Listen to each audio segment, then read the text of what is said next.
George Crump, lead analyst with Steward, Switzerland. Thank you for joining us today. Joining me is Matt Key, Senior Applications Engineer with Texas Memory Systems. Matt, thanks for joining us today. Absolutely, George.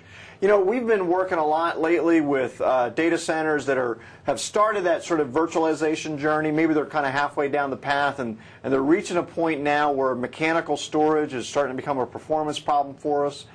They've heard a lot about all this solid-state disk stuff, and you know they go to like a VM world, and they're probably overwhelmed with the number of choices that are available to them, right? So let's in the next few minutes try to help them kind of navigate their way through this, right?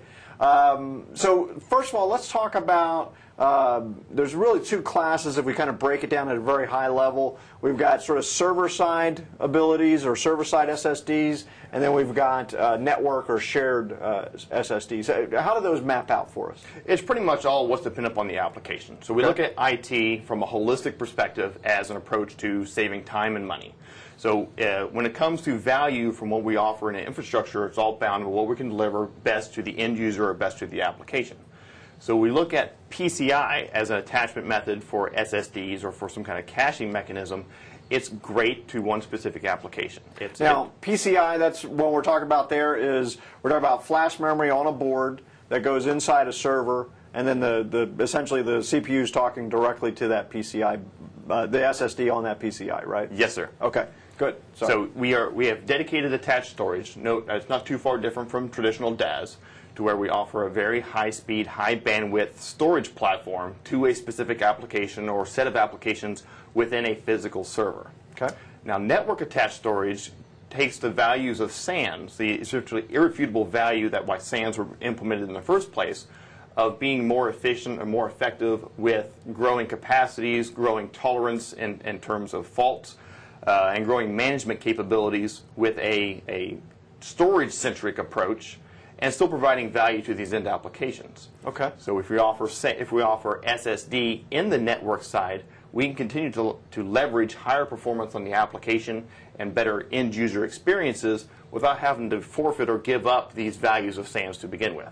So you're an application guy. So again, we've got this guy that's maybe virtualized. He's reaching a performance problem, and he's looking at SSD. How do you kind of help him sort of work through that initial first steps of which SSD he should go with? We kind of look at scale. So there's certain elements that we look at. We look from 0, of course, being no memory needed, to about 512 gigabytes. Okay. And in this capacities of application, then we can look at SSD, we can look at disk, but the best fit right now is coming into DRAM. So we can expand on DRAM. The more RAM we have, the less I/O we have to go to traditional. So that would be disk. RAM inside the server. That is, yes, sir. Okay. RAM inside the server. If we need persistence with that too, then of course, if we need immediate benefit from the I/O rather than a prolonged, through caching, through some kind of substitute for avoiding the I/O to the disk. Mm-hmm. Then, of course, we look at SSD as complement to this. But this right here provides the best value to the customer in this small scale of capacity. Okay, and so by volatility, we're talking about, of course, that if you lose power on a server with DRAM, you also lose data. So if we want non-volatile, that's what we're talking about. We lose the in-RAM data. Yes. Right. Yeah, so we're not essentially data loss. We're performance loss. Okay. So if we have to come back around with another nature of DRAM caching, of course, it goes through another warming cycle. Okay. Great. So the next capacity stretch is from this 512 gigabytes up to about 2 terabytes. Okay. And pardon my chicken scratch there. No problem. So in this realm right here, we're in a nature where we're presenting value add to specific applications of looking at inside the server. Okay. So we're in this realm. We're beyond the cost effectiveness of DRAM. We can go beyond this scale of DRAM inside servers, but we're looking at higher density DRAM chips, looking at multi-socket systems that bring more compute than necessary for the DRAM capacity that we're trying to achieve. Right. So if we're having to license more additional CPUs for a single application that doesn't need those additional CPUs, then makes sense. Extreme software costs associated with that too. Great. Okay. So this right here is essentially this PCIe or DAS market. Okay. So we're going to look at PCI attached. We're going to look at PCI controller with traditional SATA or SAS attached SSDs in this market right here. It is absolutely specific to the physical host. Now, in this market, are we looking at PCIe, flash PCIe as almost basically cheap DRAM in a way? Almost. Okay. It's that middle ground. So DRAM's extremely fast. A couple magnitudes slower is flash, and then a couple magnitudes slower than that is spinning disk. Right. All the way down to tape. And Okay. then past tape, of course, is pen and paper. So we look at PCIe as a complement to DRAM, but not a substitute for DRAM. Okay, great. There's ways of leveraging flash as memory. They're not nearly as effective as using memory as memory. Sure. But in time, that may come to fruition where we see more operating system approach to using flash as traditional memory. Okay. Rule of thumb, anything that's not in DRAM is going to have to go back to something physical. Okay, great. So at the 2 terabytes plus, we're going here to network. And the reason for that is because flash at the bit level is very unreliable. And when we do larger scales of this unreliable media, you have to introduce more and more protections.